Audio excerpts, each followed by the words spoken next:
Bueno, vamos a entrar a lo que es la parte del riñón. Vamos a justamente ir desglosando ciertos detalles viendo las alteraciones que se van a dar a nivel renal. Así que es muy importante que recuerden un concepto básico, o sobre todo recordemos lo principal en relación a la función del riñón. ¿Bien? ¿Cuál es la función del riñón? La principal. El riñón como tal. ¿Cuál es la función del riñón? Ya. Su función principal, en general, en palabras sencillas, en resumen, ¿qué hace? ¿Qué hace el riñón? No. Porque ¿qué hace la nefrona? ¿Quién es la unidad funcional del riñón? La nefrona. Y la nefrona también tiene funciones. ¿Qué hacía la nefrona? La nefrona filtra, reabsorbe y excreta. Esa es la que se encarga de filtración, reabsorción y excreción. Pero entonces, ¿y el riñón qué hace? Cada componente justamente tiene una función específica. Pero el órgano como tal, o sea, el resultado final del riñón, ¿qué es? Muy bien, esa es la respuesta. La función del riñón es formar orina. Ahora que la orina existe justamente desechos, etcétera, ya lo vamos a ver. Pero su función principal del riñón es esa. Tiene otras funciones endocrinas, metabólicas, obviamente. Pero eso de la función de filtración y absorción la cumple más el glomérulo o la nefrona. ¿Bien? Bueno, dentro de lo que es ya la alteración que vamos a ir observando, sobre todo a nivel de lo que es la parte de las alteraciones que se van a dar. Cuando hay una estructura, para que puedan entender, todas las patologías, por ejemplo, agudas, provocan un aumento o una inflamación. Cuando ustedes se golpean la mano, ¿qué es lo que pasa? Se hincha, ¿verdad? A ese aumento de volumen se llama inflamación o edema. Dentro de eso, un riñón puede justamente sufrir esas alteraciones, aumentar su volumen o disminuir su volumen. Para eso, tengo que justamente recordar, bueno, tengo que recordar cuál es la forma del riñón, forma de un frijol, cuál es el color del riñón, cuánto es el tamaño, 11 por 15, cuánto es el peso, hasta 200, etc. Tengo que recordar esa parte para saber que si hay algo que afecta a este riñón y hace que aumente su volumen, estaremos ante una afección aguda. Si hace que disminuya su volumen y el color, miren el color, cómo es más rosado, entonces estamos ante una situación degenerativa o crónica. Para eso me sirve justamente recordar la parte de la anatomía del riñón. La fisiología, porque hemos dicho que forma la orina. En otras palabras, tiene que ir formando orina, y esa es su función principal. Dentro de lo que vamos a ver como temario, ya me olvidaba, tengo que mostrar su plan global. Dentro de lo que es el temario, vamos a hablar de las glomerulopatías, las enfermedades tubulointersticiales, las vasculopatías, las malformaciones congénitas y los tumores renales. Eso es el temario del riñón. Parece corto y sencillo. La bibliografía ya hemos hablado, la 10ª, así que no hay problema.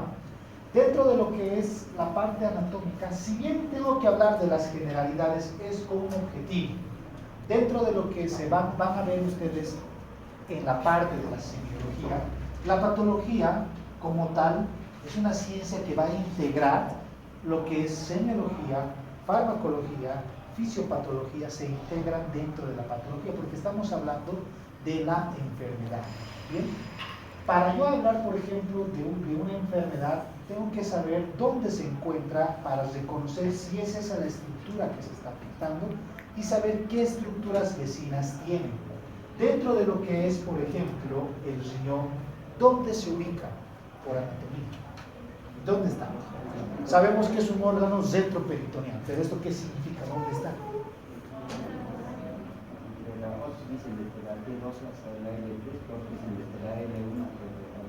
Ya. ¿En qué parte, Pedro? Tenemos una región torácica, abdominal, ventral, lumbar, pélvica, posterior. En la región lumbar. Es justamente esa la cual se va a encontrar. Dentro de lo que es esta ubicación es para entender lo siguiente. Cuando una persona tiene, por ejemplo, un dolor a ese nivel, entonces los riñones probablemente estén afectados. Puede ser que sea, por ejemplo, una infección que esté provocando una inflamación y una irritación. Pero, ¿qué tal? ¿Cómo podría manifestarse el riñón con sus afecciones? ¿Qué era lo que formaba? Perfecto. Entonces, si forma orina, ¿qué tal si es una persona que no está orinando? ¿Qué pasaría? Que hay una afección en los riñones. ¿Qué tal es una persona que está orinando mucho? ¿Dónde se está afectando? En los riñones. Entonces, esas son las manifestaciones que va a presentar. ¿Bien? Es como el corazón. El corazón, ¿cómo sabemos si está bien o está mal? Auscultando, escuchando, vamos a ver la frecuencia, el ritmo, soplo, pero en el riñón no podemos verlo, no podemos ni escucharlo. Así que, ¿cómo puedo saber si está afectado o no? A través de la orina y a través de la ubicación anatómica donde se encuentra para justamente ver las manifestaciones que se van a asociar. Eso es muy importante que no se olviden, ¿bien? Bueno, vamos avanzando rápido.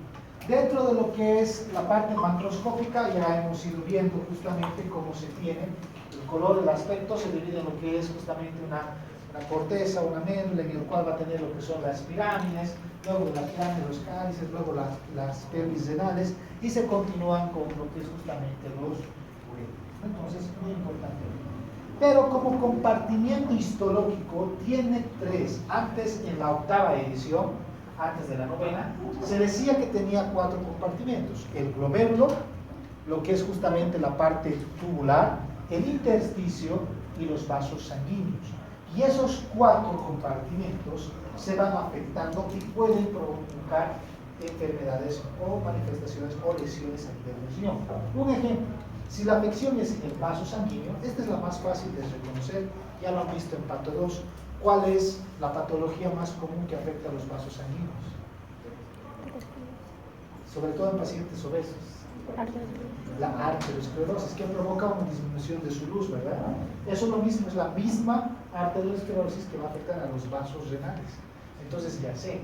Pero, ¿qué es lo que dice la 10ª edición? Ya no te dice que hay la tubular por separado. Ahora dice glomerular, túbulo intersticial y vasos sanguíneos. Lo vuelve de esos 4 a 3 compartimentos, los cuales justamente se van a ir afectando. ¿Bien? Entonces las lesiones se pueden dar en cualquiera de esos lugares, pero entiendan algo muy básico y sencillo. Cuando esas enfermedades, por ejemplo, a nivel de lo que es el glomérulo, aquí se encuentra lo que es la nefrona, hasta acá está la nefrona. ¿Cuál era su función? Han dicho filtración. Entonces el glomérulo lo que va a hacer es que pase el agua para que luego se elimine del intestino los desechos y se informe lo que es justamente la orina. ¿Qué tal si la lesión es a este nivel? Si la lesión es a este nivel del paciente, 2 opciones. Si lo destruye, hasta los glóbulos rojos pasan, porque nunca pasa la filtración del glóbulo rojo, ni la albumina, o las proteínas grandes, no pasan. Pero si pasarían, significa que la lesión es aquí.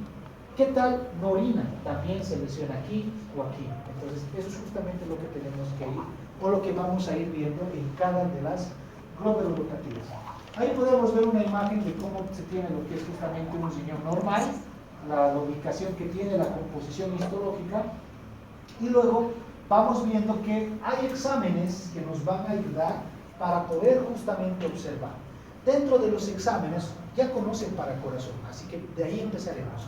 Para saber si una persona está, por ejemplo, sufriendo un infarto, tiene una insuficiencia cardíaca, para saber si su corazón está mal, ¿qué exámenes le pedirían? Muy bien, electro. ¿Otro? Para una insuficiencia cardíaca, ¿qué le pedirían? Ya llevan Pato 2, así que tienen que decir. ¿Qué le pedirían? Hasta eso voy a buscar algo. Quiero tratar de arreglar. ¿Cómo es? ¿Qué más le piden? ¿Qué más? Ahí está mejor. ¿Qué más le piden? Electro, luego radiografía de tórax, claro. Y con la radiografía de tórax puedo ver si el corazón es grande, ¿no? Puedo ver justamente la cardiomegalia, si es que hay o no hay. Sí. Son de 15. Entran nomás. La próxima que lleguen tarde, aunque gachaditos entran. ¿Qué examen más? Enzimas cardíacas, radiografía, se pide lo que es un ecocardiograma, pero eso es para lo que es el corazón. Para los pulmones, ¿qué le piden? Radiografía, ¿qué más? Para pulmones. espirometría, ¿qué más? Tomografía, lo mismo para corazón. Para riñón, ¿qué le pedirían? Examen de orina. Muy bien. Si lo que va a formar es orina, le tengo que pedir examen de orina. ¿Qué más? ¿La radiografía creen que les ayude? No ayuda en nada. La ecografía renal sí, porque ahí vamos a ver si hay aumento o no de volumen. También la tomografía, también el examen de sangre, porque hay dos desechos que elimina el riñón, que hace que no aumente esos desechos en concentraciones a nivel de la sangre. ¿Cuáles son? Creatinina. No, la urea y la Creatinina. esos dos son para el examen, sobre todo de riñones. Ahora, con esto quiero que entiendan. Les llega una persona con un dolor tal vez a nivel de la espalda. Bien, dentro de los antecedentes, ¿qué otras causas más pueden provocar el dolor de espalda? ¿Quiénes van al gimnasio? ¿Qué es lo que les recomienda su entrenador? Las buenas posturas, ¿verdad? Porque una mala postura provoca lesión muscular, la lumbalgia que va a haber.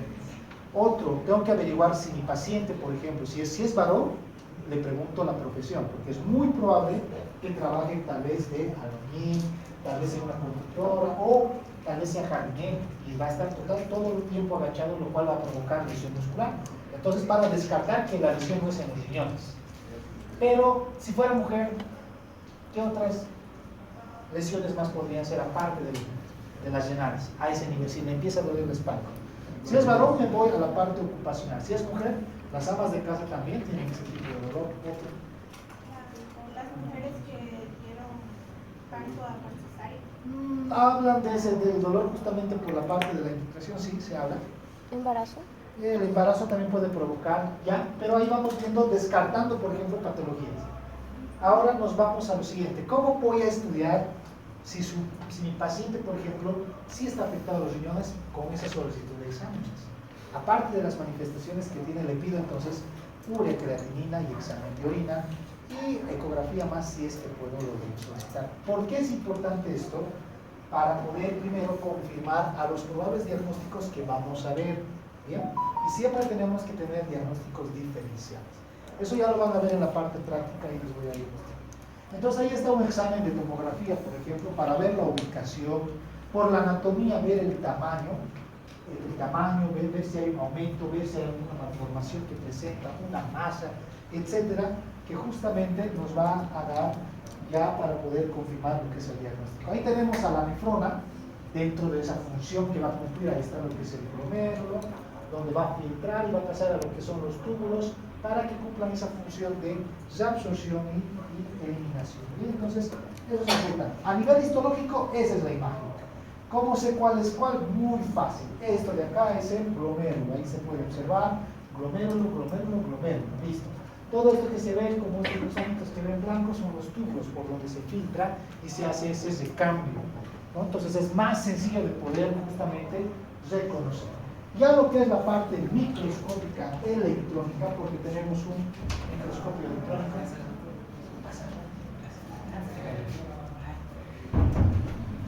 Dentro de la composición normal tenemos un revestimiento, y en ese revestimiento, que ya lo han visto en histología, se encuentran los podocitos, los cuales no permiten el paso de esas estructuras como el glóbulo rojo ni las proteínas, sobre todo la albumina, que es lo más grande. Por eso es que en la orina no se observa eso. Ahí está lo que son los podocitos, miren, se puede ver, ahí está la membrana, que justamente se va a observar para que pueda filtrarse en este caso lo que va a ser la parte de líquidos y las partículas más pequeñas.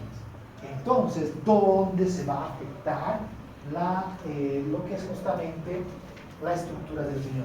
El riñón, hemos dicho, tiene 3 compartimentos: glomérulo, túbulo intersticial y vasos sanguíneos.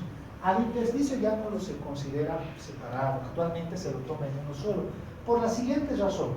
Si yo solamente hablaría de una afectación a este nivel del túbulo, que es el huequito que justamente hemos visto, el túbulo, ¿qué función cumple? Está ahí justamente los desechos y también se encuentran sustancias que nos sirven. Pero el intersticio, ¿qué también tiene? Tiene lo mismo. En el intersticio, sobre todo, lo que va a hacer es eliminar. Entonces, estos dos hacen ese intercambio. Por eso se dice patologías túbulo-intersticiales, ya que no solamente se afecta esto, Cuando se afecta esto, se afecta el intersticio. Y eso está en la 10ª edición. Antes se consideraba como patologías del intersticio a otras, pero eran las mismas. Y obviamente actualmente se maneja que es túbulo intersticial. ¿Bien? Y obviamente las de los vasos sanguíneos que ya hemos mencionado. Dentro de lo que es ya la parte de justamente analizar las manifestaciones que van a presentar los pacientes. Cuando un paciente llega, nos comenta justamente el cuadro que presenta. ¿Bien? Si yo observo alguna lesión a nivel de la piel, veo por ejemplo una coloración, una deformación, eso es un signo, es algo objetivo que justamente estamos observando dentro de lo que es la semiología. Y si no observo nada, pero el paciente me dice, me siento cansado, me duele la cabeza, no tengo ganas de comer, orino mucho, pero no lo estoy viendo, entonces esos son los síntomas que presentan, es subjetivo. Eso en semiología lo van a ver. Y ahí justamente se habla, dentro de toda nuestra atención diaria que realizamos, vemos signos y síntomas. Hay algunos signos específicos para ciertas enfermedades, como también algunos síntomas.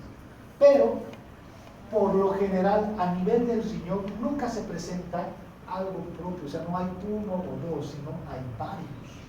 Y a eso se llama síndrome, conjunto de signos y síntomas que van a presentar. A veces, cuando tengan dudas, por ejemplo, del diagnóstico, les doy un ejemplo. ¿Qué podría ser? Este es fácil y sencillo. ¿Qué creen que sea si el paciente tiene bastante fluido, tiene tos, se siente caliente, tiene palpitaciones, ¿qué más? Y nada más, y estornuda? ¿Qué podría ser?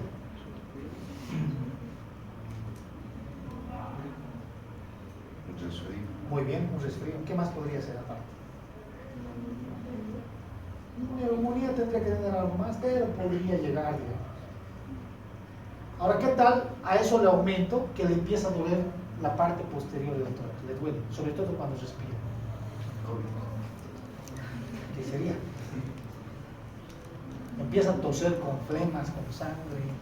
Tuberculosis. Podría ser tuberculosis, pero antes de hablar de eso, eso es un síndrome respiratorio.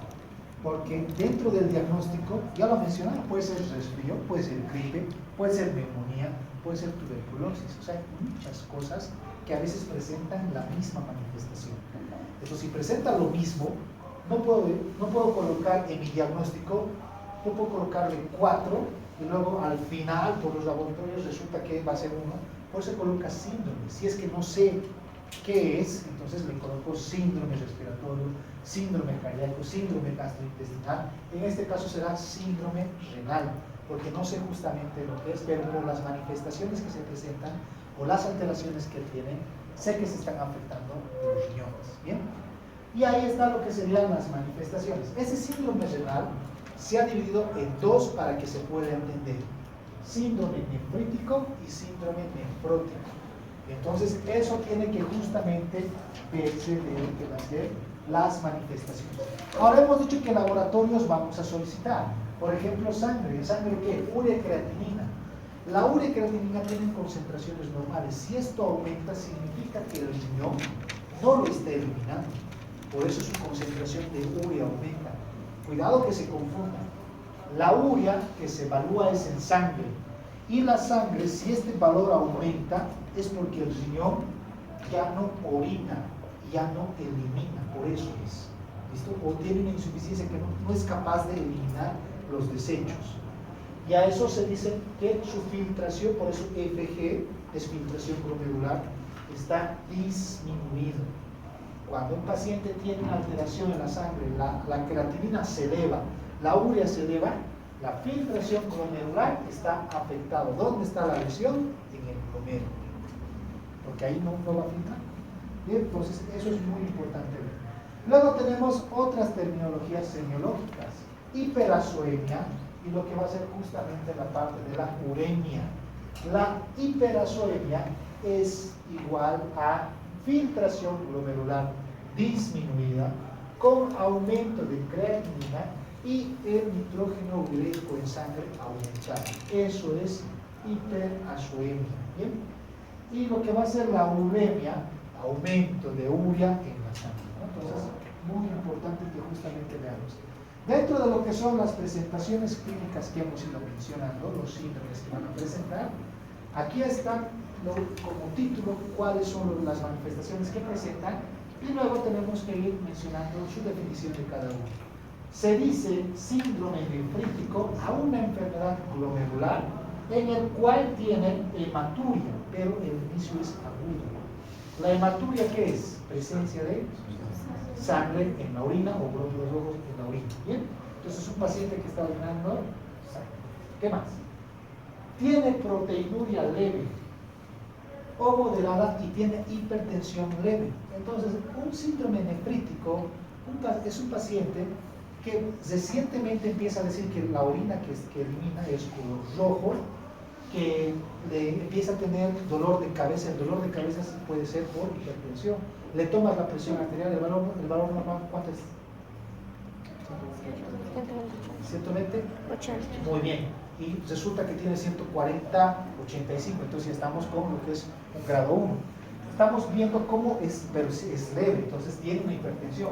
Luego, la proteinuria, normalmente en la orina no es fácil de determinar, a menos que sea un examen químico. En el examen químico te dice que está una cruz. La forma como los laboratorios nos mencionan son una cruz, dos cruces, hasta 3 o 4 cruces.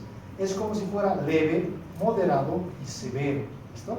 Si te dice una cruz, es leve. Entonces, estamos viendo y analizando. E interpretando que esa es justamente la presentación clásica de un síndrome nefrítico. ¿Qué sería un síndrome nefrótico? Ese ya tiene mayor daño, en el cual hay proteinuria muy importante, hay sangrado muy importante, hay lo que es una hematuria más marcada, la orina es roja, es más oscura incluso, y aparte hay edema.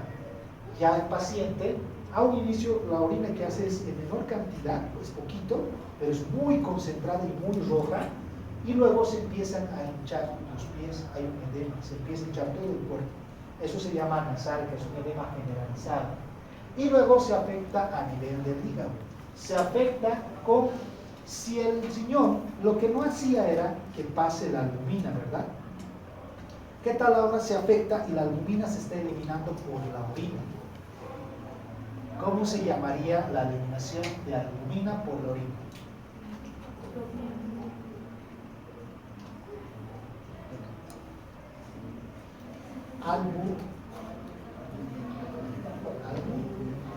Albuminuria, pero está eliminándose en alta cantidad, hiperalbuminuria. ¿Listo? Entonces ahí justamente lo podemos ir viendo, pero eso es en la orina. Y en la sangre, ¿cómo va a estar? Hipoalbuminuria. Yo pongo estas cositas en el examen, lo que les va a llamar. Tienen que saber lo característico. En la sangre la albumina disminuye, en la orina nunca había, pero ahora hay en alta cantidad, hay una hiperalbuminuria.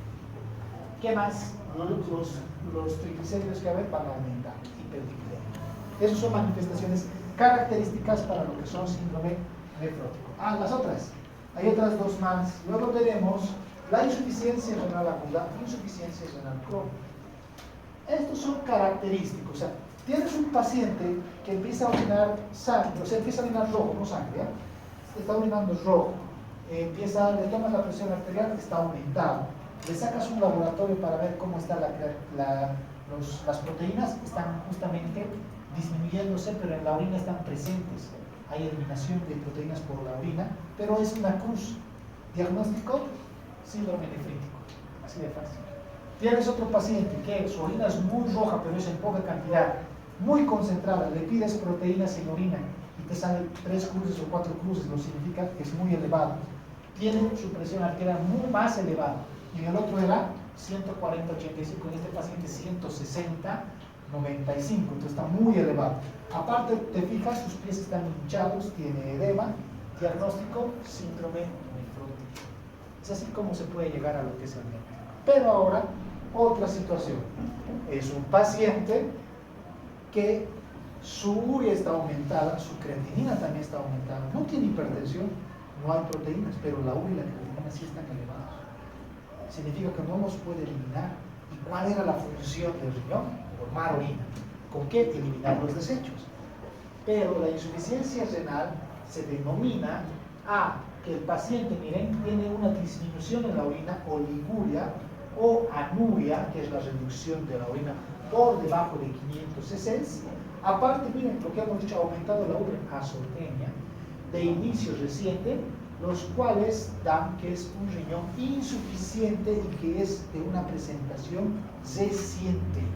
A eso significa agudo. ¿Qué significa insuficiencia renal crónica? Primero entiendan algo. Van a ver que la gran mayoría de las patologías, cuando les hablan de agudo, significa entre días a semanas. Máximo 3 semanas es lo que se toma. Se habla de crónico cuando hablamos de meses, arriba de un mes o arriba de 4 semanas.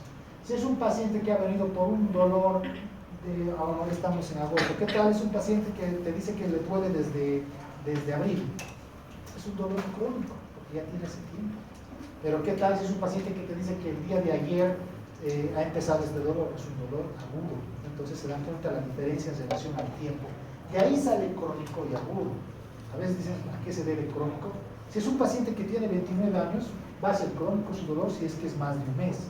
No necesariamente tiene que ser anciano, porque lo interpretan mal. Bien, eso es para que entiendan. Luego tenemos las nefrolitiasis. Este se manifiesta por justamente la presencia de los cálculos renales, los cuales bloquean justamente lo que es el orificio de la pelvis, dependiendo de la localización, provocando un dolor intenso y por ese enclavamiento que a veces provoca hasta una lesión de continuidad, una herida, y va a provocar la hematura. ¿Bien? Ahí están todas las manifestaciones que tienen. Vamos a entrar recién con esa introducción a lo que es justamente las glomerulopatías. Esta parte es muy pesado, así que tienen que atender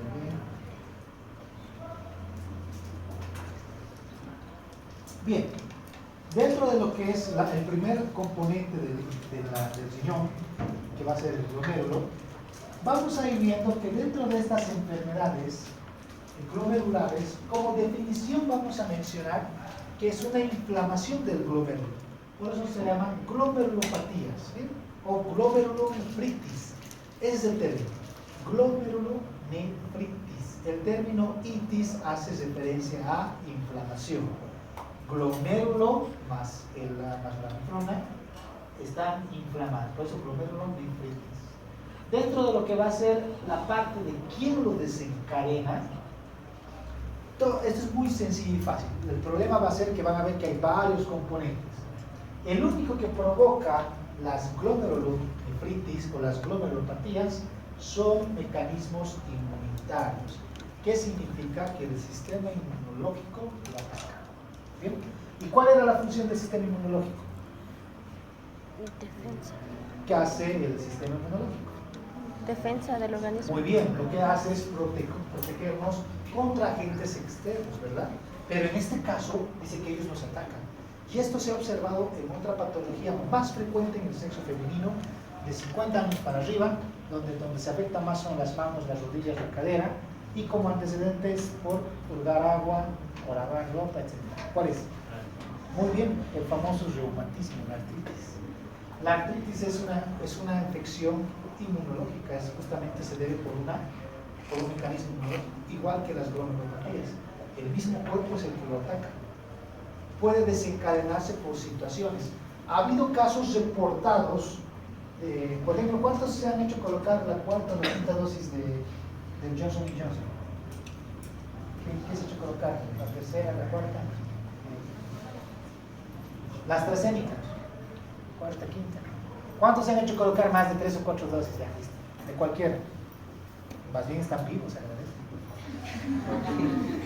Porque, ¿qué es lo que les he colocado? Una vacuna. ¿Qué hace una vacuna? Va a desencadenar una reacción inmunitaria. ¿Para qué? Para que cuando se expongan a ese agente, lo reconozca y lo destruya. Pero al hacer esa reacción, se puede provocar una glomerulopatía. ¿Cuáles son? ¿Por qué creen que ha habido pacientes o personas que decían que no se vacunen? Había médicos que han mencionado que no se vacunen. No es por locos, no es que no eran médicos, sí son médicos, sino que han podido ellos observar que en los pacientes, sobre todo la Johnson & Johnson, ha tenido mucha repercusión, por tener justamente esos efectos adversos. Y esos efectos adversos, uno de esos será las glomerulopatías. Se han hecho colocar la vacuna desencadena una reacción inmunitaria y empieza a atacar al cuerpo. ¿Y dónde atacó? A los glomérulos. Y esos pacientes que tienen insuficiencia renal, pacientes jóvenes de 29, 35 años con hemodiálisis, ¿se imaginan esa parte? Eso ya te disminuye tu factor, sobre todo de vida. Ya te empieza a dar como 10 años más de vida. Tienes 30, más 10 hasta los 40 o así. Y eso, si te cuidas bien, 45 puedes extenderlo un poco más. Pero esos son los efectos de las vacunas. No estoy en contra, pero obviamente tenemos que informar a los pacientes. Eso es lo que es importante. Tú le haces colocar una vacuna, tenemos el esquema de vacunación para los niños. Y de 1000 niños, uno sí o sí es afectado. Y esto no es que sea al azar, sino que se debe justamente a otros factores. La genética, la herencia, ambientales, industriales, etcétera, también estos influyen mucho. Por eso es muy importante entender que cuando hablamos sobre todo de esto, tenemos que saber que puede provocar algún tipo de reacción. Y lo que estamos viendo es que el cuerpo nos ataca. Y puede ser que se desencadene desde una vacuna hasta una infección, que vamos a ir viendo eso poco a poco. Bien. Tenía menos efecto, pero las que más han tenido era la Johnson Johnson, ha sido la que van a tener que quitar del mercado. Solamente han dejado 2, y luego la tercera ya estaba comunicada. La AstraZeneca era la que más dolía y aparte era la que igual tenía, pero en relación a los efectos era en menor proporción. Pero todas las vacunas te provocaban esto, porque todas las vacunas desencadenan una reacción inmunitaria y al desencadenar esa reacción inmunitaria atacan a estructuras vecinas, las más atacadas, articulaciones, la segunda, el riñón. Incluso actualmente el riñón se está volviendo una de las estructuras más afectadas por el sistema inmunológico. Y aquí mismo lo dice, todo el agente causal para las patologías glomerulares, inmunitario, fundamentalmente primarias. Ahorita vamos a ver cuáles son. Miren, más del 70% de los pacientes se han encontrado depósitos glomerulares de inmunoglobulinas, las famosas inmunoglobulinas o anticuerpos que justamente están yendo a buscar a lo extraño, estaban dentro del riñón. Entonces, ahí está lo que pasa. Tratar de, obviamente el manejo, ¿cómo vas a manejar esto? Fácil. ¿Quién es el que disminuye la defensa inmunológica? Bueno, ustedes sí están llevando fármaco inmunológico. Es una pena, me viene que está los que son los fármacos esteroideos disminuyen la respuesta inmunológica. Por eso miren cómo es muy contradictorio todo. ¿Qué se ha hecho en pacientes con COVID? A todos se les colocaba corticoides. ¿Nunca lo he escuchado? Se les ha colocado corticoides. ¿Cuál era el más utilizado? La Dexa. La Dexa era de las farmacias, ya ni había. Y se había lo vendían muy bien, me acuerdo de sus precios. Eran multiplicados, eran muy exagerados con la forma como vendido. Y obviamente las licenciadas ahí, las enfermeras, bajo supervisión, directamente iban y colocaban a todos por colocar. ¿Cuáles han sido las complicaciones de los pacientes? Desde síndrome de Cushing, que se les ha provocado por la aplicación, y el retiro así, brusco, hasta las defensas, y se han empezado a asociar a infecciones. Luego han empezado a aparecer, recuerdan, pacientes con hongos, se han reportado en Chile, luego aquí en Bolivia, que nunca había ese caso, pero ¿a qué se ha debido? A mucha exposición o utilización de corticoides, ya que esos bajan la defensa. Y ese es el tratamiento, es lógico. Si, por ejemplo, mi sistema inmunológico está muy aumentado, está muy despierto y está atacando, ¿cómo lo voy a hacer? Lo tengo que disminuir. ¿Quién disminuye? Los corticoides. El tratamiento, corticoides. Así de fácil. ¿Se dan cuenta? Lo mismo pasa en lo que es la artritis. Si en la artritis está atacando el sistema inmunológico, ¿qué hay que utilizar como última medida? Lo que son corticoides. El problema es que luego, si te estás bajando las defensas solo por el riñón, ¿dónde ataca más? En las vías respiratorias. Luego cualquier cuadro, hasta una persona le estornuda y al día siguiente está hospitalizado en el hospital con cuadro de neumonía. ¿Por qué? Porque te bajó todas las defensas.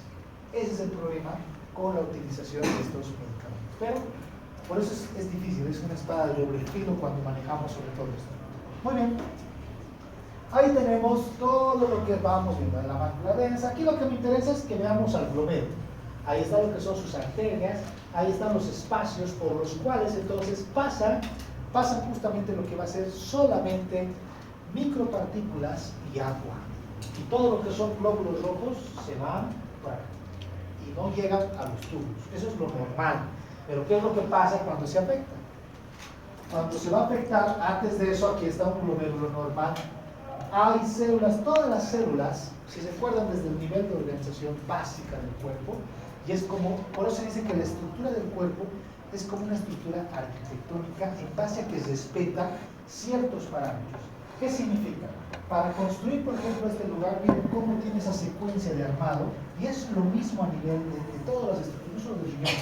Tiene que haber ese margen que se respeta de espacio. Aquí hay una célula, hay otra, hay otra, hay otra. Tiene que haber ese intersticio. Si no existiera eso y aumentara más, entonces ahí puede provocar mucha alteración. ¿Bien? Entonces aquí lo que estamos viendo es que cumple. Sí hay células, perfecto. Y todas las células que hay a ese nivel son justamente lo que van a ser las unidades funcionales de cada estructura, en este caso la mitocondria. Entonces estamos viendo ahí cómo van a colocarse todas estas células especializadas para esa función. Solamente deberían haber esas células, nada más. Pero cuando exista una reacción inmunitaria, ¿están llevándose bien, no? Sí. Todos están llevándose bien. Hay que suspender tanto, ¿no? Tiene que ser al final. Y para que me entiendan. Tenemos lo que dentro de lo que va a ser la inmunología, hay mecanismos de defensas primarios, secundarios que lo van a ver. Dentro de esto se dice que hay las inmunológicas y hay las celulares, dentro de los cuales están los glóbulos blancos, y aquí van a estar presentes esos glóbulos blancos, los cuales justamente van a empezar a destruir o fagocitar. Lo van a empezar a comerse, en otras palabras, esto, y se lo comen todo este tejido que para ellos es extraño, y se forma el otro tejido que es justamente el que va a ser especializado para recubrir o tapizar los huecos, que es el cicatrizar. Eso es justamente lo que pasa. Se lo destruye todo y se reemplaza por tejido fibroso. Entonces, cuando yo pida una biopsia, que tiene que ser como último recurso, ahí me dirán presencia de eosinófilos, linfocitos, etcétera, que me van a dar justamente a conocer que hay estructuras así. Bien, veamos que las glomerulopatías va a ser un conjunto de enfermedades, los cuales se van a caracterizar por pérdida de 4 funciones que vemos en respuesta a patologías o en respuesta a las lesiones del glomérulo. ¿Cuál es la primera? Si hemos dicho que habían células, hagan de cuenta que en un glomérulo, en otras palabras, tiene que haber 100 células, nada más. Pero ¿qué va a pasar? Que va a aumentar la cantidad. Esto que se llama hipercelularidad, que significa que empieza a aumentar el número de células. Pero ojo, no significa, retrocedemos nuevamente acá, no significa que esta célula ha aumentado, sino que hay hartas células, pero están mezcladas de todo tipo. Y ahí es los que van a venir hasta los glóbulos blancos. Esta es una imagen normal, ya les voy a mostrar la siguiente imagen. Pero lo primero que va a haber es hipercelularidad, donde va a haber mesangiales, endoteliales, las blancas que ya hemos mencionado. ¿Qué es lo segundo? Engrosamiento de la membrana. Que hemos dicho que es tiene el término de glomerulonefritis, que es una inflamación. ¿Qué pasa cuando se infla la mano por un golpe? Se hincha, ¿verdad? Ese es el término que se ve en formas, la forma cotidiana que se menciona. Entonces aquí en la membrana lo que va a haber es se va a engrosar, se va justamente a dar una inflamación. Eso se llama engrosamiento de la membrana. ¿Qué más? Depósitos de hialina y esclerosis. Se van a llenar, entonces ese engrosamiento se va a esclerosar. Y por último, lesión. ¿Qué va a pasar? Se va a destruir, lo cual justamente puede luego afectar a que se pasen los glóbulos rojos. Esas son las 4 lesiones. Hipercelularidad, engrosamiento de membrana con depósitos endoteliales, hialinosis, esclerosis y la lesión. ¿Listo? Esas son las afecciones que se dan. Dentro entonces de la patogenia, ahí está, miren cómo tenemos al glomérulo, miren cómo está el espacio, miren cómo está el glóbulo rojo, no permite que se pase, miren, no va a permitir, aquí están lo que son los podocitos, y no permiten que esto pase, es muy grande. Por estos espacios que están a este nivel, no va a pasar. Bien, entonces eso es lo que no deja, que pase hacia dónde. ¿Hacia dónde no quiero que pase? Hacia acá, hacia esta luz. Porque por aquí viene, aquí se viene y se va por aquí, y aquí este espacio es por donde se filtra el agua. Bien, eso en tridimensional es así. Aquí está, se ve cómo están los podocitos, el espacio se ve mire, como hay un orificio, pero no va a dejar que pasen los glóbulos rojos ni las proteínas, etc. Ahora, en tridimensional veamos cómo es esta reacción inmunitaria. Miren el corte que se hace de forma tridimensional, y aquí están los inmunocomplejos. Ahí están los anticuerpos o los depósitos. ¿Dónde se están yendo? A la membrana. Miren cómo se empieza a encorvar, se dice, a aumentar, a engrosar a nivel de la membrana. Y luego ven estos huecos que se observan, lo que está provocando es una destrucción, desepitelización, descamación. Y eso es justamente lo que va a suceder. Entonces, va a haber depósitos de inmunocomplejos circundantes, ya lo hemos visto, que se va a ir a nivel de lo que es la membrana, provocando justamente que esos anticuerpos provoquen esa lesión de los componentes normales de la membrana basal. Y por último, lo que hace es justamente que ya puedan destruirlo, con eso va a pasar lo que es el glóbulo y se va a fibrosarlo. ¿Y cómo se observa eso? Con esto. Esto es la inmunofluorescencia. En otras palabras, se coloca lo que es un medio de tensión, se coloca un microscopio electrónico en el cual miren cómo se puede observar la parte de esa característica, esos puntitos que empiezan a brillar, son inmunocomplejos. Si se colocara esto y no existiera esto, lo que se ve ese margen o esa pintura, no hay inmunocomplejos. Entonces todas las glomerulopatías presentan eso. Ya de ahí hay que ver las características que tienen cada uno. Son muchas, son varias. Y hay algunas que tienen algunas características más específicas para cada una de estas, pero obviamente hay muchas. Bien, veamos todas las que justamente tenemos que reconocer. Se dice primaria cuando está afectado justamente o la afección es propia de la estructura, y se dice secundaria cuando se debe a otra causa que está afectando a la estructura. Para entender mejor, si el daño es en el riñón, es propio del riñón, ahí están las glomerulopatías, pueden ser membranosas, nefropatía por hemoglobina, todo el nombre de las patologías son propias del riñón. Pero si es una enfermedad secundaria que luego afecta al riñón, por ejemplo la diabetes no es del riñón. ¿Dónde es la diabetes? ¿Cuál es su órgano diana de la diabetes? Páncreas. El páncreas. Y como una enfermedad del páncreas te afecta al riñón, por eso se llaman secundarias. ¿Bien? Ahora otro, por ejemplo, ¿qué tal me tomo, me está doliendo lo que es la garganta y me tomo ibuprofeno? ¿Qué es el ibuprofeno? Dentro de su familia o su característica farmacológica, ¿qué le pertenece? Es un AINE, muy bien, es un antiinflamatorio y un esteroideo. ¿Con una función de qué? De justamente desinflamar a nivel de lo que era la región de la garganta, pero me afecta a los riñones. ¿Por qué? Por una toxicidad. Entonces es secundario, no es primario, sino que yo me he tomado, tal vez tenía que tomarme cada 8 horas, y lo he tomado cada 4 horas, o lo he tomado como pastillas, incluso 10 en uno solo, y lo que me ha provocado es una toxicidad. Por eso también puede provocar por fármacos. También el lupus, que no es su afección directa a los riñones, sino es otra, también afecta. Eso es la diferencia entre primaria y secundaria. Bien, vamos con las otras definiciones para que puedan entender, sobre todo con la cantidad en relación a los informes de laboratorio. Hemos dicho que en nefrítico hay sangre, hay proteínas en la orina y sangre igual, ¿no? En la orina. Y también tiene hipertensión. Pero ¿cuánto es? Dentro de lo que es la parte, más que todo de lo que va a ser el nefrótico, para, por ejemplo, decir que es nefrítico, tiene que ser 1, 1.5, máximo 2. ¿Bien? Pero si es más de 3.5 las proteínas, ahí está el resultado del laboratorio, es nefrótico. ¿Listo? Ahí ya tienen lo que es el valor para saber justamente cuál de estos es. Bien, ya para ir viendo los mediadores de la lesión, ¿Se queda en la casa? 10. ¿Se queda? 5 y 10.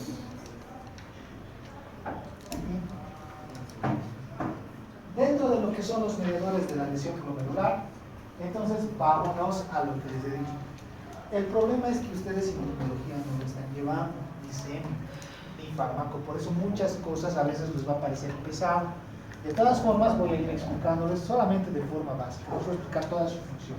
Pero les dije que dentro de lo que es justamente la parte inmunológica del sistema, teníamos un hormonario celular. El celular son estos, macrófagos, linfocitos T, linfocitos justamente B, o los NK, y los B casi no participan acá. Esta es de acción inmunitaria por linfocitos.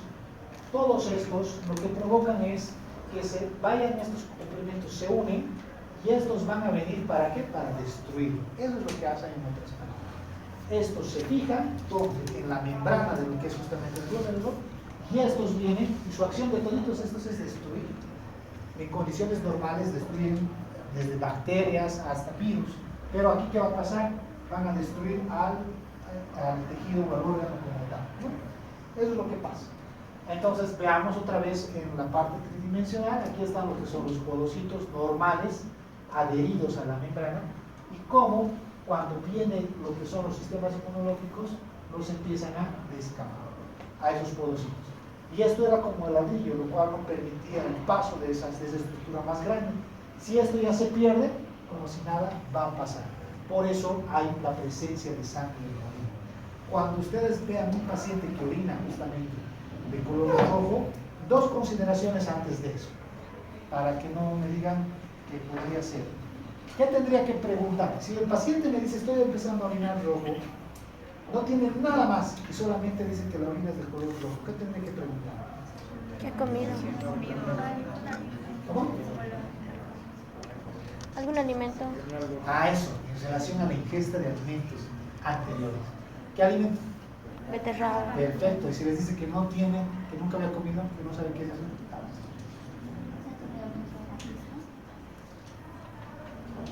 ¿Ya? ¿Un fármaco? Fármaco no. Traumatismo sí. Luego pediría y vería su presión arterial. En el síndrome nefrítico, a veces orina es leve, el color, no es tanto la clínica, es más si se han dado cuenta la laboratorial, porque solamente con lo que es la presencia de proteínas, sangre, es con un examen de orina lo que puede llegar al diagnóstico. Le tomo la presión arterial que tenga 130/85, sí está elevado, pero el 130/85 ¿creen que tiene alguna manifestación? ¿O el 140/80? Hay pacientes que a veces tienen y están tranquilos. Cuando ya está más, cuando es mucho tiempo, está 150 o 160, ya empieza a tener lo que es la cefalea. Pero eso ya es el dolor de cabeza, ya se sienta a empezar a aparecer. Pero a veces cuando se está presentando de forma de inicio agudo, entonces a veces no hay una manifestación secundaria. Puede ser que el paciente esté tranquilo y le pedimos laboratorios y empezamos a notar justamente esas alteraciones que puedan pasar. Bien, veamos entonces lo que es la parte del síndrome nefrítico. Dentro de lo que va a ser la tasa de filtración glomerular, que es de 90 a 120 milímetros, sobre todo por minuto, podemos ir observando que en el nefrítico, ¿qué va a haber? Hemos dicho hematúrico. ¿Bien? Va a haber oliguria y va a haber un daño renal agudo. Va a haber una disminución de esa tasa de filtración glomerular, lo cual va a hacer de que se retenga líquidos y como consecuencia tenemos un edema e hipertensión arterial. Vamos a entender esta parte bien, para que puedan entender mejor. Si esto se ha descamado, esta célula tiene que salir por algún lado, ¿sí? Porque es como un pedacito que se ha quitado del glomérulo y este pedacito en algún lado tiene que justamente empezar a salir. ¿Qué es lo que pasa? Sale esto, se empieza a destrozar todo esto y va a quedar como un hueco en el glomérulo. Pero ¿qué le sigue después del glomérulo? ¿Qué le seguía?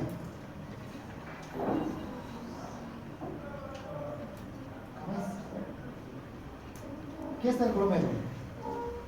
Todo esto se está destruyendo y está justamente tapando esa parte. ¿Qué le sigue después del glomérulo? ¿Arterias? Ahí está. Aquí está el glomérulo. ¿Y qué le serían? Los túbulos. Y esto que se va a destruir va a venir a obstruir. Por eso no se forma orina. Como esto se empieza a destruir, se empieza a aumentar, se empieza a engrosar la membrana, ni el líquido ya pasa. Y en la manifestación del paciente, la orina que está presentando un inicio es un cuadro agudo. Empieza a presentar una orina roja, empieza a haber proteínas en esa orina, pasa un tiempo y ya no hay orina. ¿Por qué? Porque se ha descamado todo y luego lo fluye en algún segmento. Y la consecuencia es la anuria. Y el paciente ya no va a empezar a orinar. Y se va a empezar a hinchar. Porque el líquido tiene que ir a algún lado.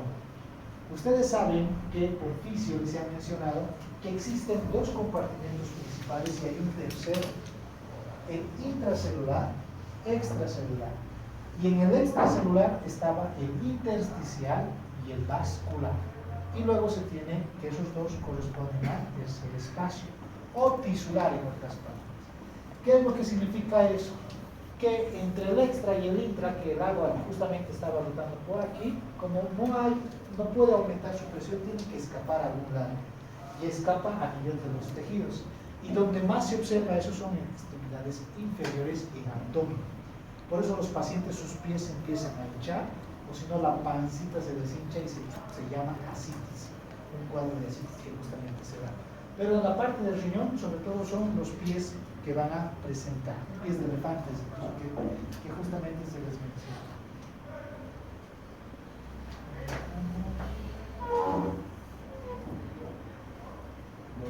¿Cuáles serían las causas para que se produzca esto?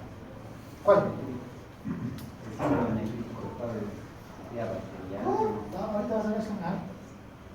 Ahí es el problema. Por eso es que el diagnóstico para ti sería síndrome nefrítico. Pero el diagnóstico definitivo es que luego, en base a diferentes estudios que vamos a ver, sepas a cuál pertenece. Porque como hemos visto, hay globulopatía por hemoglobina A, hay la rápidamente progresiva, postestreptocócica, después está la membrana proliferativa. Te das cuenta que va a haber, hay como unos 10 entre que provocan síndrome nefrítico y otros provocan síndrome nefrítico. Entonces, lo único que sabemos es que de esas 10, o sea, todas esas están provocadas por el sistema inmunológico, pero cada una es específica de algo propio. ¿Bien? Ahorita lo que estamos viendo solamente son la lesión donde se da, cómo lo ha destruido. En resumen, vamos a retroceder acá.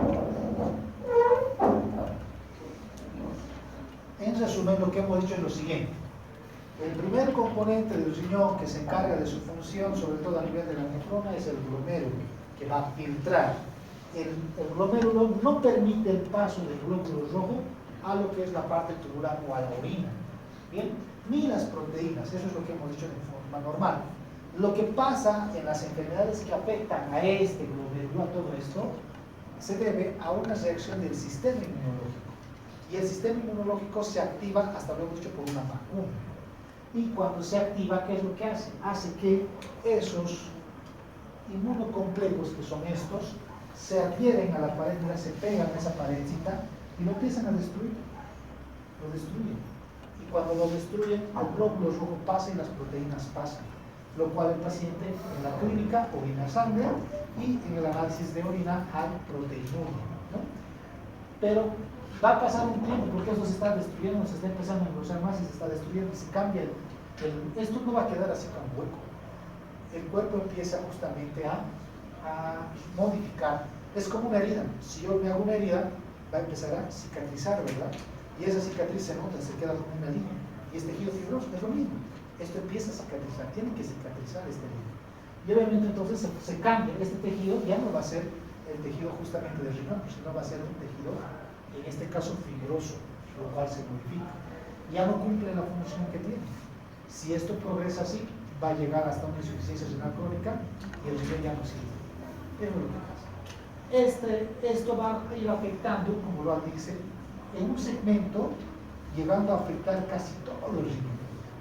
Porque hay más de 1500 glomérulos en el riñón. Fíjense ahí hay uno. Ahí está. Miren, hay uno, hay otro, hay otro, hay otro. Y así pasa. Todo el riñón es grande. Por eso hablamos de porcentajes de función. Han debido escuchar. 50% de tu riñón sirve, todavía puede ser por una vida normal. Uno de los riñones ya no sirve, el otro, porque el otro puede seguir tomando, si es que tomaba, puede seguir realizando sus mismas actividades, porque con un riñón puede vivir una persona.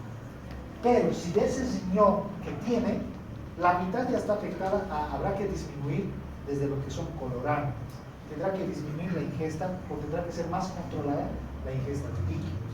Tendrá que también tener más controlados ciertos medicamentos que son tóxicos a nivel del riñón. Eso es lo que tiene que pasar, se tiene que controlar. ¿Bien? Por eso es que en una afección glomerular afecta 1, 2 o luego puede afectar todo, depende de dónde está afectando el sistema inmune. Y eso se va a determinar con examen. Listo, listo, igual, y estamos acá. Muy bien, vamos a ver ahora lo que justamente quiero que entiendan. ¿Quiénes provocan síndrome nefrítico? ¿Cuáles son las causas? Dentro de las causas para el síndrome nefrítico tenemos desde enfermedades sistémicas hasta enfermedades renales, los cuales, miren, puede justamente tener un complemento sérico diferido o disminuido y el otro va a ser normal. ¿Cuáles son? Lupus. El lupus, por ejemplo, es una enfermedad sistémica secundaria. La endocarditis te puede provocar, los abscesos, lo que van a ser las nefritis, sobre todo, que pueden ir igual por complejos. Y ya las enfermedades renales, la de tipo 1, la de tipo 2, que son glomerulopatías o glomerulonefritis, y también las agudas, posinfecciosas y las membranoproliferativas. Esto está en el libro. Hay un cuadrito donde te dice causas primarias, secundarias, y ahí te dice justamente cuáles son sistémicas y cuáles son renales, nada más. ¿Qué es lo que pasa para que podamos justamente comprender? Primero lo voy a explicar de forma sistémica y la otra es la infecciosa. En la forma sistémica, cualquier proceso causal que active al sistema inmunológico, lo que va a hacer es justamente que estos provoquen bien una inflamación glomerular y lo que va a provocar es una obstrucción de la luz, lo mismo que hemos mencionado. Le afecta al glomérulo, lo descama y lo tapa su luz. Si lo tapa su luz, ¿qué va a haber? Va a haber justamente lo que es una disminución de la filtración, llegando a que se llene de agua, un edema, porque ya no forma orina, ya no elimina agua. Y eso es lo que sucede. Mientras se va formando todo esto, cuando se está inflamando, se está destruyendo, y por eso hay hematuria. Cuando empieza a disminuir su filtrado glomerular, va a haber una oliguria. ¿Bien? Y cuando va a haber un aumento de volumen a nivel de lo que es la sangre, porque no está orinando, aumenta su presión arterial. Y ahí está la cascada fisiopatológica de cómo se da por una consecuencia de afectación renal. ¿Quiénes no han entendido? Sean honestos. Uno. ¿Nadie más? Dos.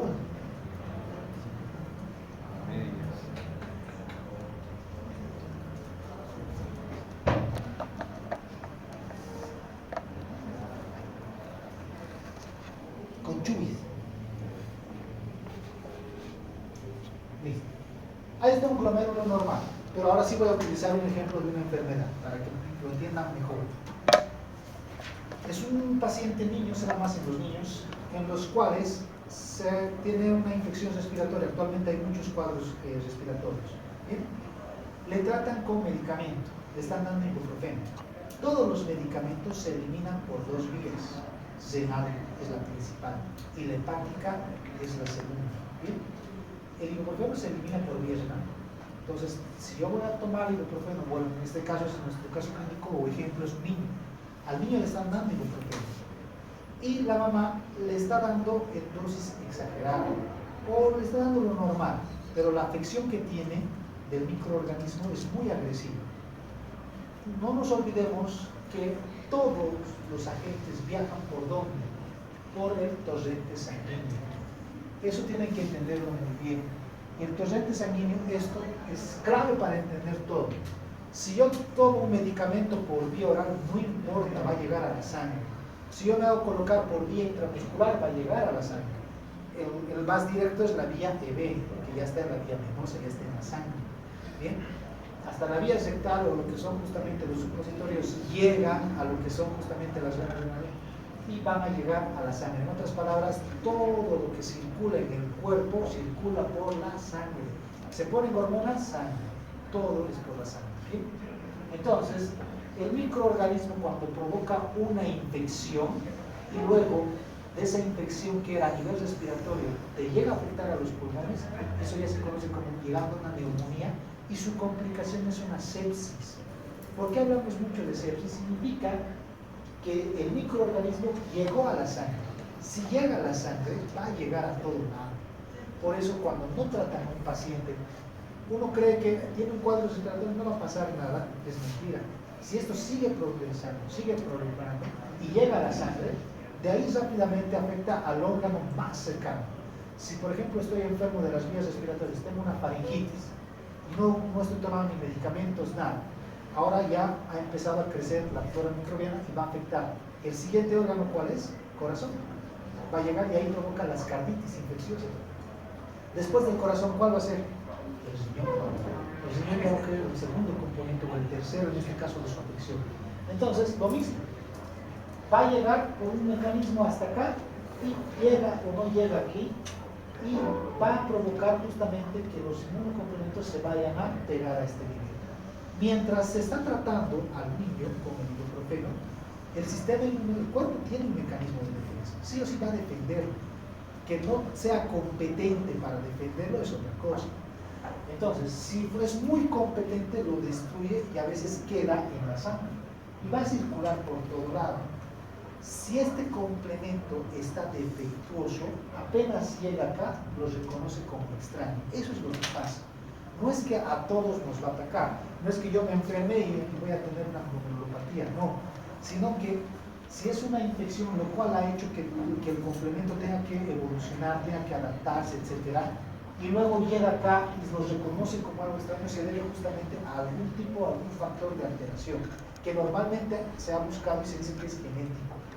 Ahora, llega acá y lo que hace primero es destruir a esto que lo ve como algo extraño. Cuando lo destruye, lo va a cortar. Y al cortar esto es como una herida mucho. Lo primero que va a haber en la manifestación es sangrar. El paciente va a tener la hematuria. Después de cortar, se va a reemplazar y esto que se ha cortado entra al túbulo y se tapa. Es como si fuera una manguerita donde le estamos metiendo piedras y se fluye. Ya no va a orinar, ya ni orina con sangre, ya ni siquiera hay proteinuria, se tapó totalmente y eso se llama anuria. Como se tapa, el cuerpo empieza a llenarse de agua y tiene que escapar a algún lado. Al primero que afecta es al vaso sanguíneo, porque aquí no se está filtrando, se sigue yendo con el mismo líquido. Entonces aumenta, se estiran los vasos y es un mecanismo o un reflejo mecánico. Si se estiran los vasos sanguíneos, su reflejo va a ser su contracción, como consecuencia hipertensión. Y eso es el mecanismo, la ley de Frank-Starling que no han visto en físico. A un grado de estiramiento, mayor fuerza de contracción. Y eso es a nivel vascular. Como no ha eliminado el líquido, está llegando más líquido a nivel auricular, ventricular, consecuencia, el resultado, hipertensión arterial. Llega a lo que va a ser el corazón, sigue bombeando con mayor fuerza, ¿y qué es lo que va a pasar? El líquido tiene que escapar de algún lado, y escapa a nivel de las extremidades, busca lugares donde escaparse, y se escapa más que todo a nivel de lo que son los pies, se hinchan los pies. El resultado, creo que no lo tengo acá, el resultado va a ser justamente que los pies se llenen de líquido. Ese es el resultado final. Y eso ya es nefrótico. A un inicio ha sido nefrítico, pero al último ya se ha complicado en su totalidad, ya no orina nada, y eso ya es nefrótico. Eso es lo que sucede. ¿Bien? Pero eso es solamente la fisiopatología. No hemos visto ni siquiera quiénes son. Ahora sí recién vamos a ver quiénes son. Eso era lo que les he dicho acá. Inflamación por cualquier consecuencia, obstrucción de la luz capilar por su destrucción, disminuye la filtración porque ya no filtra, porque está obstruido. Y obviamente hay oliguria e incluso anuria, y ahí está lo que se le ve. Como se ha aumentado ese volumen en la sangre, aumenta su presión arterial. Así de fácil es la fisiopatología. Ahora veamos qué pasaría Esto es con cualquier afección sin infección. Y este es con infección. Aquí te dice, infección por una bacteria, el estreptococo. ¿Qué va a provocar? Formar anticuerpos.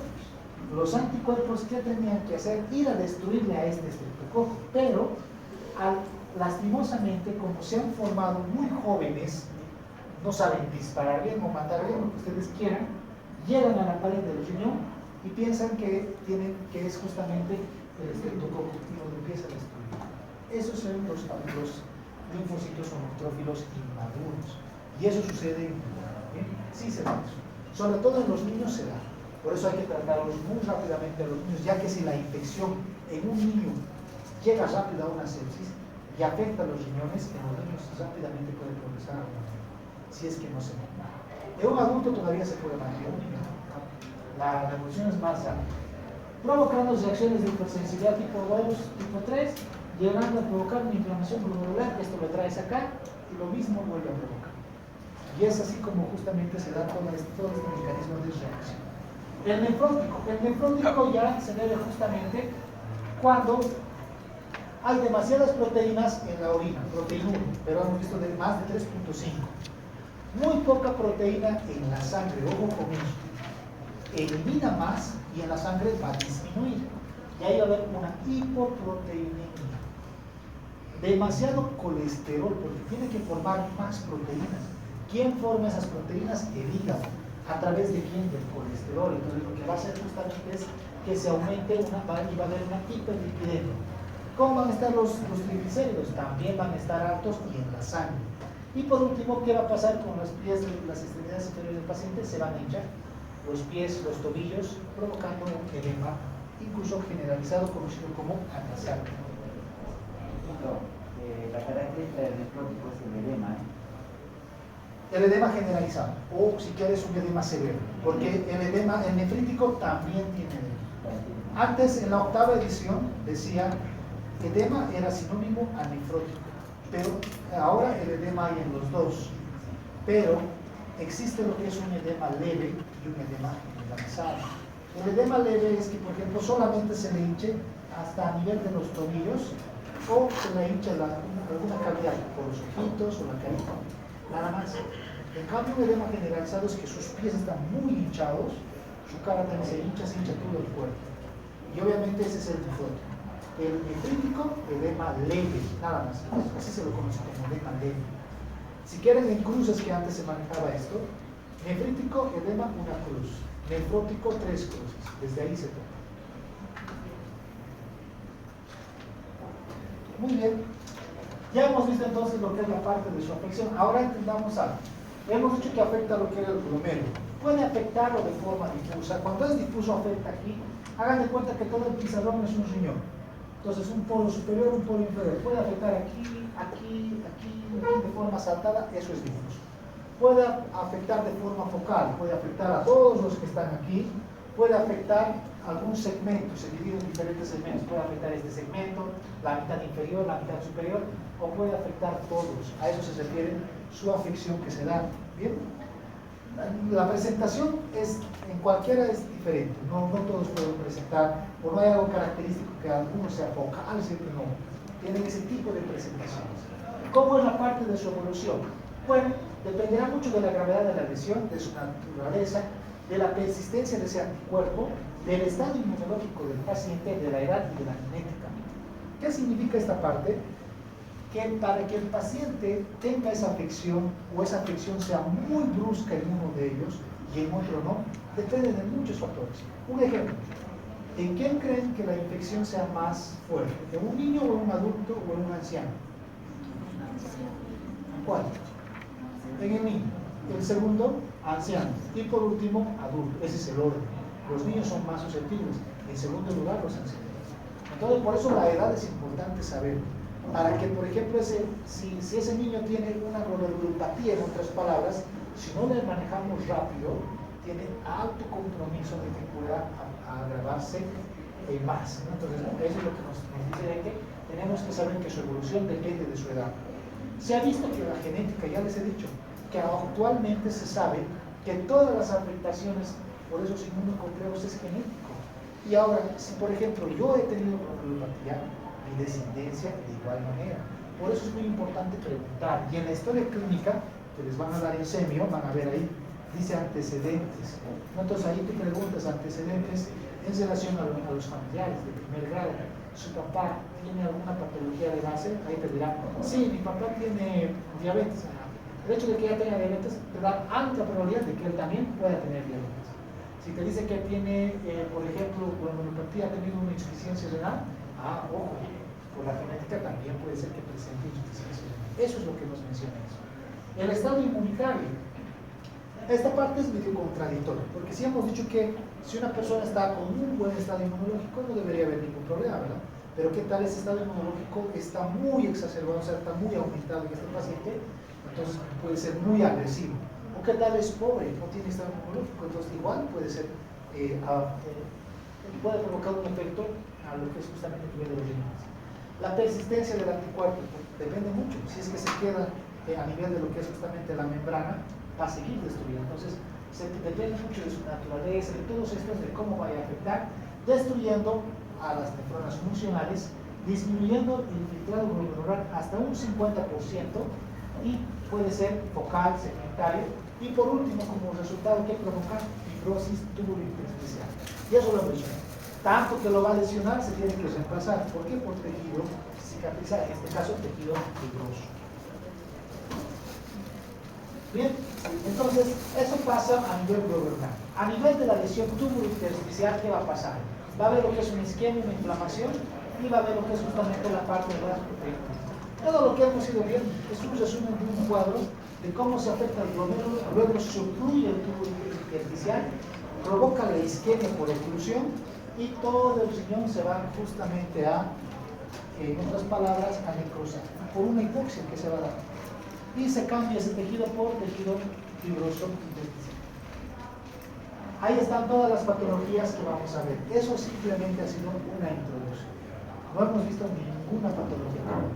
Solamente hemos visto su mecanismo de alteración, de cómo se afecta. Hemos hablado de cuáles son las causas, qué tenemos que tener en cuenta. Y ahora sí vamos a ir viendo a todas estas que son las primarias.